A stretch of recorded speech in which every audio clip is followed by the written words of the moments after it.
Yo, how you doing, y'all? Welcome to the Fandom Frequency Network, and once again, we're coming at you with the top 10 ranking. But before we move forward anymore, man, make sure you're clicking the like and subscribe buttons here below the video. It really does help the show out immensely, and we're always trying to grow our awesome Fandom Frequency community. We're getting close to that 200 subs, y'all, so keep helping the channel grow and just click the subscribe button and all that. Share it with your friends or family. Anything you do to support the show, whether that's just watching, liking, commenting, anything, it really does help us out a lot, and we appreciate it immensely.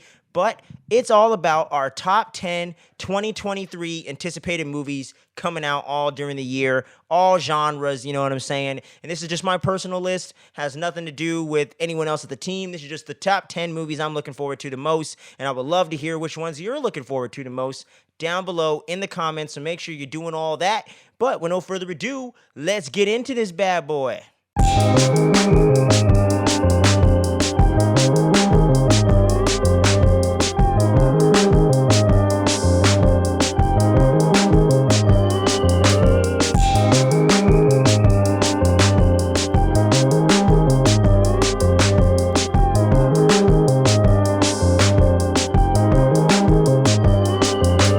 So we're going to start this thing out with number 10, and that is going to be the Christopher Nolan directed, almost every single actor in Hollywood starring, Oppenheimer, which is going to be dropping in July or June, I believe, coming out this summer. And what else can I say, man? I'm a pretty big Christopher Nolan fan. I do got to catch up on his last few movies. I haven't seen Tenet or Dunkirk, and I didn't see Interstellar either back in the day, but I absolutely love his film Inception. I really like The Prestige. I love his Dark Knight trilogy, so I'm definitely a Christopher Nolan fan, but I just need to catch up on some of his other movies. But this one, Oppenheimer in particular, definitely interests me quite a bit. It looks like a really, really awesome movie. They did release a teaser trailer not too long ago, and that showed a good amount of the cast, like Josh Peck. I think it showed Robert Downey Jr. in there. There's a lot of big actors in here. Jack Quaid. It's like everybody, dude. There's so many actors I can't even remember, you know? And you got the great Cillian Murphy, however you correctly pronounce that, leading the charge as Oppenheimer, the man that created the atomic bomb himself. And this should be a very interesting movie for sure. And it's going to be interesting to see just the exact tone and what vibe that Christopher Nolan's going to be bringing to this thing. And, you know, Christopher Nolan movies are always an event in and of themselves. And this is his first one with Universal Studios since he left Warner Brothers. So it's going to be interesting to see if anything changes or anything like that. But he's such a big Hollywood name. He pretty much has the clout to do whatever he wants. So I'm sure that the studio won't get in the way of the vision. So it's going to be cool to see all these different big A-list actors and everywhere in between all sharing scenes together and bringing this historical story to life. So it's going to be interesting to see what happens with this one. So not super duper excited, but there's no way a movie with this stacked of a cast directed by Christopher Nolan could not be on the list. So it's going to come in at number 10. So getting into number 9, just watched the actual movie that precedes this one, and this is going to be the 7th movie in this particular franchise and part 1 of the culmination of it, at least as they're saying right now. And I'm talking about Mission Impossible Dead Reckoning Part 1, aka Mission Impossible 7. And I gotta say, I'm not a huge fan of the Mission Impossible movies, but I do enjoy them. I haven't seen the first 2 yet, but I've seen 3 through 6. I literally just watched 6 a little while ago earlier today, just because I was trying out Paramount Plus for a bit and decided to watch it. I was on a little bit of a Tom Cruise kick after seeing Top Gun Maverick. And what can I say? These are some fun-ass, kick-ass action movies, man, for sure. But you gotta love the crazy shit that Tom Cruise is willing to do for these movies. And I'm sure this one, from the looks of the trailer, is gonna be full of the crazy Tom Cruise stunts. That is for sure. And we got pretty much all the main characters coming back. Rebecca Ferguson's character, Vanessa Kirby's character, Simon Pegg, of course, Ving Rhames. So it's gonna be awesome to see all the awesome characters they've been introducing in the last 3 to 4 movies now coming up in this new one. And we got the introduction of a new character played by one of my favorite actresses as well, Haley Atwell, who got really famous from playing Agent Peggy Carter over there in the MCU. Gonna be awesome to see her going back and forth with the great Tom Cruise. Is she gonna be on the good side, the bad side? Who knows? But it's gonna be interesting to see what she is gonna be up to in this thing. And it should be a kick-ass action movie for sure. It's going to be a really, really stacked summer this year, so I'm very interested to see what Tom Cruise, Christopher McQuarrie, and everyone behind the scenes has cooked up for us on this one, and how it's going to inevitably have a cliffhanger that's going to lead into next year's part 2 and be the whole culmination to the Ethan Hunt saga, if you will. So Mission Impossible Dead Reckoning Part 1 coming in at number 9. So number 8 is going to be one movie that I did not expect to love this movie quite as much as I wouldn't say love, but I didn't expect to enjoy this movie quite as much as I did, but I absolutely love the filmmaker that was behind it, and that was Dune, and I'm talking about Dune Part 2 as my 8th most anticipated movie coming out this year. And what can I say, man? Dune was such an epic, awesome experience. The overall effects and the sound design of that movie was just breathtaking and gorgeous and just amazing to listen to and look at. It was just phenomenal. It was stuff you hadn't seen before in the sci-fi genre. Just the overall designs of the spaceships and the aliens and everything like that, which is not something you can say a lot these days, especially in the fantasy, blockbuster, sci-fi realm. So it was really awesome to see how Denis Villeneuve was able to create a really unique vision for the film overall. And I really, really dug the characters of like Paul Atreides, and I like Duncan Idaho, played by Jason Momoa. I forgot the name of Zendaya's character, but she seemed really cool as well. You got the great Oscar Isaac, Rebecca Ferguson once again. What was his name? Damn it, not Pedro Pascal, but it was the guy that played Anton Shakur in No Country for Old Men. Y'all know who I'm talking about. But he was awesome. He was really good in the movie as well.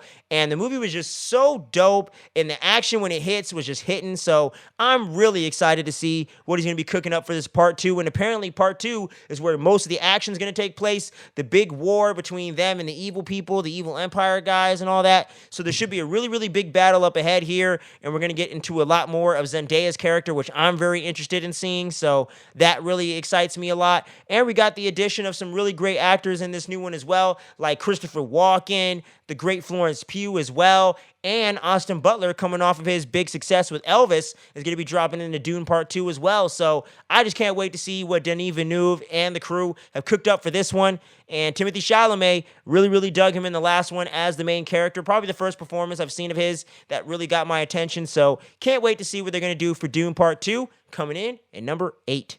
So, getting into number 7, this one isn't necessarily confirmed to drop this year, and we don't have a trailer yet, but I'm pretty sure, since it's just going to be probably another horror thriller type movie, Ty West will be able to get this one out before the end of the year. And I'm talking about his trilogy capper of X, and I'm talking about Maxine, starring the great Mia Goth as Maxine, which is supposed to be taking place. This one's going to take place in the 80s, where I guess she's become a full-on porn star or something. So it's going to be interesting to see what the overall threat and killer is going to be, because, spoiler alert for X, if you haven't seen it by now, Pearl got in the last one. She's dead, you know? So it's going to be interesting to see who's the killer going to be, how this is going to tie in to the previous movies and whatnot, other than just the character of Maxine. All the cast of X got killed off too, including the wonderfully talented Jenna Ortega, unfortunately. So not sure exactly what's going to carry over from the other film, other than just Maxine herself, which I guess is the only thing that is going to carry over her and the director's vision. But really, really excited to see what Ty West is going to cook up for this one. So it definitely had to make the list. And if it's half as good as Pearl or X, we should be in for a very, very fun surprise. So Maxine's coming in right here at number 7. Now, we're getting into number 6. And this one, we don't have a single trailer for it yet, and I might skip trailers altogether unless they just do like a maybe initial teaser trailer. I might do a reaction for that here on the channel. So keep your eyes peeled for that, but I'm going to try to maybe resist. We'll see what I'm talking about. The Evil Dead follow-up to potentially Army of Darkness. I don't think it connects to the Fede Alvarez version, but Evil Dead Rise is going to be number 6. And we got Lee Cronin, who's a fairly new director, coming up into this one. That's going to be taking the helm. And we got Bruce Campbell and Sam Raimi, of course, executive or producing, but they're producing in some form or fashion. So hopefully the Sam Raimi feels will definitely be in this one. But I got a lot of faith in it. We haven't had a bad Evil Dead movie yet. Every single Evil Dead movie is either fun or really, really well done, or both. So I think we're in good hands here. And apparently Lee Cronin, the director's previous film, which was more of like an indie horror flick, was very well done as well. And his aesthetic and tone and vibe really fits the Evil Dead franchise. So I'm excited to see what he's going to do with this one. And we don't have any plot details other than the fact that it's going to take place in the city in a skyscraper, and it's going to be set on a set of sisters that are going through some crazy shit with the Necronomicon itself. That's all we know, and that's the only thing that really ties this to the original films, is another Book of the Dead, or the original Book of the Dead that we saw from the other previous films in Ash vs. Evil Dead in the Necronomicon itself. So going to be interesting to see if any of that stuff ties in. Will Lucy Lawless show up? Will we get an Ash Williams cameo? Will we get a Pablo cameo? Will we get a cameo from S Smart? Anything like that? Any tie-ins whatsoever? Who knows? But I am super excited to see what they're going to cook up for this one. So Evil Dead had to be on this list. I'm a horror guy. Had to put it on here. Evil Dead Rise at number 6.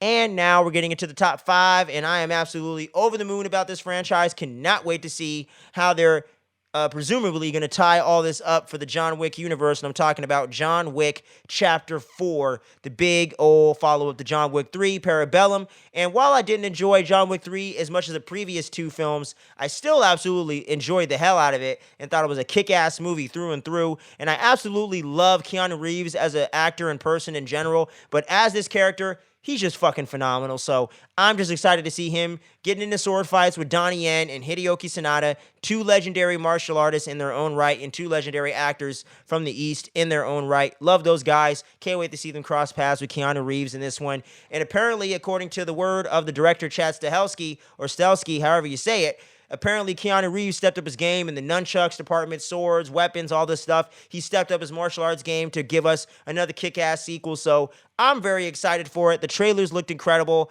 We got Winston coming back from the previous one. We got another Matrix reunion in Lawrence Fishburne's character coming back. So should be a good time. I can't wait to see it and shove popcorn in my face and watch some of the illest action scenes ever put to film, just like all the other John Wick films are. So you know it had to be on the list, and of course it was going to be in the top 5. John Wick Chapter 4. Let's roll into number 4 itself, and we're going to get a little bit of that MCU flavor. You know we had to, and I'm talking about Ant-Man and the Wasp, Quantumania, the big old first installment of Phase 5 of the Marvel Cinematic Universe, and I cannot wait to see what Scott Lang and Hope Van Dyne and their daughter Cassie are getting into in this one when it comes to the quantum realm and the overall Kang the Conqueror shenanigans that are going to be taking place in this one. And I'm really, really hoping they give Michelle Pfeiffer's character of Janet Van Dyne a lot more to do in this one, because I was really missing her in the last film, and she was awesome in all the moments she was in there in Ant-Man and the Wasp,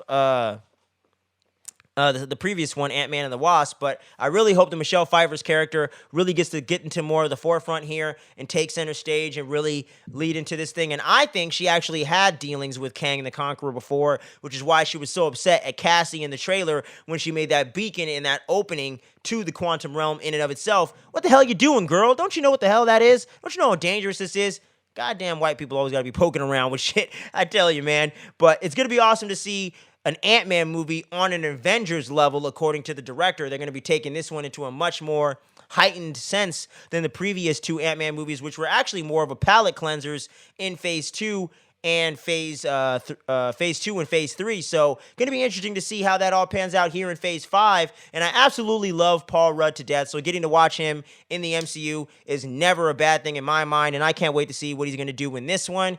And Jonathan Majors is quickly becoming one of my new favorite actors as well. Can't wait to see him go into the full Kang the Conqueror mode in this one and to see the full range he's going to bring to the different variants and versions of Kang. And we could be seeing a bunch of different versions of him if you pay close attention to those shots in the trailer. So I can't wait to see what's going to happen with that. You got Bill Murray and MODOK up in this thing. This is going to be a weird, old, fun time, and I can't wait to see it. Ant-Man and the Wasp, Quantumania, number 4. So let's get into the top 3. Number 3 is going to be Guardians of the Galaxy Volume 3. Man, oh man, do I love me some Guardians of the Galaxy. Literally one of my favorite sub-franchises of the Marvel Cinematic Universe. Some of my favorite characters in Marvel Comics, period now. I actually own most of the 2012 run on that shelf right there. I fell in love with the Guardians after their film in Phase 2 in 2014, and I've been in love with those characters ever since, and I can't believe it's been damn near a decade since that original great film from James Gunn premiered, and it's going to be awesome to see the end of this trilogy and to see all the Guardians between Gamora, Peter, Rocket, Raccoon especially, Groot, and Drax, and Mantis, and Nebula, all come to a head and everything to come full circle for the characters. And from the trailer, this looks like it's going to be one hell of an emotional roller coaster for all of us fans. It's going to be a lot of heartbreak, a lot of sacrifice, a lot of action, a lot of humor, and a lot of heart, as James Gunn is known to do. But don't forget about throwing dodgeballs in the kids' faces. You know we got to get into some humor with this thing. Drax, come on, man. Read the room, bro. Jeez, he's always doing crazy shit, I tell you. But I just cannot wait to see Rocket's backstory with the High Evolutionary. There you go. Played by the guy that played Murr in the Suicide Squad television series spinoff of Peacemaker this past year, like this time last year, actually, in Peacemaker Season 1 over there on HBO Max. And if you haven't watched that gem of a TV show, get the hell on it. But it's going to be awesome to see him up in here as the High Evolutionary, who was the creator of Rocket Raccoon, potentially Cosmo, and all these other sentient creatures of the sort. So I cannot wait to see what is in store for us in Guardians of the Galaxy Volume 3. Always going to be one of my favorite franchises. Always going to have a special place in my heart and in my soul. Love me some Guardians of the Galaxy. And I also can't wait to hear the new soundtrack for Volume 3. Both the other soundtracks are fucking dope. I got Volume 1 on vinyl, and I need to get Volume 2 still, but I love them both. Can't wait to see what's in store for us. Guardians Volume 3 at number 3 on this list. So, taking the runner-up spot is going to be Across the Spider-Verse Part 1, baby. The great Into the Spider-Verse follow-up that we've all been clamoring for since 2018, holiday season time. And I absolutely love the original Spider-Verse movie. It is my probably second favorite Spider-Man movie, and for a while after it came out, was my all-time favorite Spider-Man movie. It is absolutely perfect in my mind. I have no issues with that movie pretty much whatsoever. So this one definitely has a high bar to climb and to meet. But I think Lord and Miller and the directors and the creative team behind the first film, all coming back for this one, can definitely do it again. And from the looks of the teaser trailer and the new first official trailer, it looks like they captured the magic once again. We're finally going to get introduced to Spider-Man 2099 for the first time on screen. So excited for that. I know my boy Miguel is excited for that. No pun intended on the Miguel O'Hara part of that. But I cannot wait to see that. We got Spider-Punk, played by the great Daniel Kaluuya, that's going to be dropping in this thing. We got Jessica Drew, Spider-Woman, played by Issa Rae. You got so many great new additions that are going to be in here. You got PS4 Spider-Man. You got so much great Spider-Man tie-ins that are going to be going into this thing.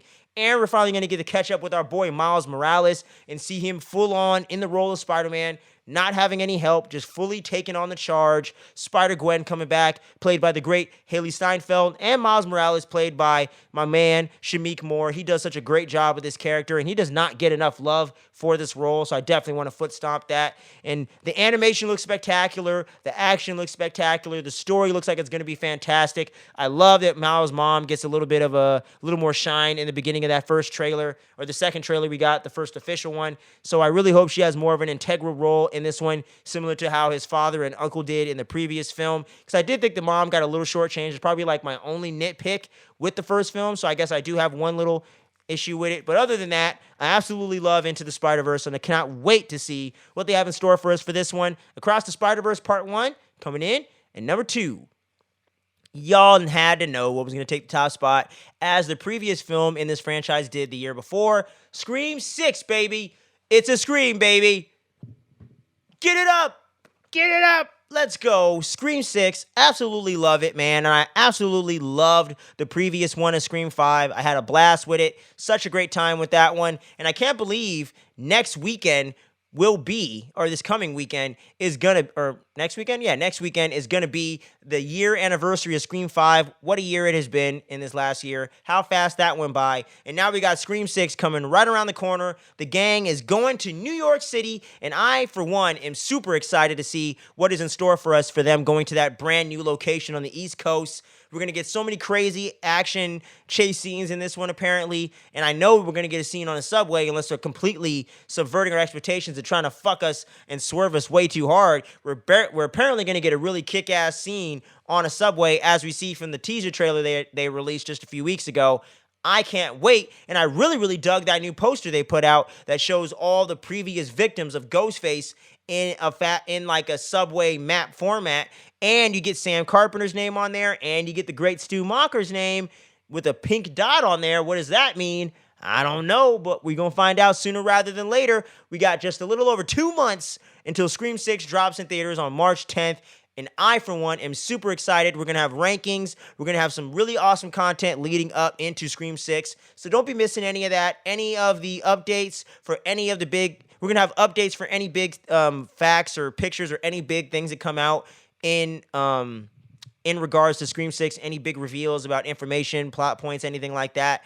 No spoilers, we're just getting to any updates. We would definitely be doing that. Trailer reactions and breakdowns, we're definitely going to be doing that. And I got a little something special planned to celebrate the Scream franchise as a whole. So we're going to be doing a lot of Scream content, and it's going to be leading into like the end of this month, going into February, leading into March. We got a lot of Scream flavor that's going to be coming at you guys. So make sure you stay tuned and keep your eyes peeled for that one. But yeah, I just can't wait to see what's going to happen with Sam and Tara Carpenter. I absolutely love those characters. I liked all the new additions that we had in the previous film that survived and are going to be going into this one. Gale Weathers is going to be returning in this. We're not exactly sure how, but she does live in New York and she's doing a show over there. So I guess that's how it's going to kind of all tie in together and all that good jazz. So you're definitely going to probably get some Scream 2 flavor with the kids going to college, since they were in senior year of high school, I believe, or at least Sam and the rest of them were. Sam was out of high school. The rest of them were in senior year, except for maybe Tara. So it's going to be interesting to see where that goes and where the characters are at. But I'm absolutely over the moon. I cannot fucking wait for Scream 6, so it had to top my anticipated list. But that's pretty much it for me, guys. Drop your top 10 anticipated movies of 2023 down below the video. I would love to discuss it with y'all and see if there's any movies I might have missed. A few honorable mentions that didn't make it was definitely some of the DC movies like Aquaman 2, The Lost Kingdom, Shazam, Fury of the Gods, and The Flash. It's a little bit weird because the DC universe is in such a flux right now. It's a little bit harder to get as excited for those movies as I initially was before, and all the weird controversy going around with The Flash. I'd rather not get into that, so don't know where that's going to go. We haven't even gotten a full trailer for it, so kind of weird. And the Marvels from the Marvel Cinematic Universe over there, I'm definitely excited for it, more so because of Monica Rambeau and Kamala Khan. Really love those two, so more excited for them too, more so than Carol Danvers, but I'll give them the benefit of the doubt until we see at least a trailer for this thing. And Cocaine Bear, that looks like it could be a lot of fun too, but just couldn't make the list. But I would love to hear yours. We got so much great content coming in 2023 for y'all. This is only the beginning, so make sure you stay tuned, don't sleep, much love, and peace out, y'all.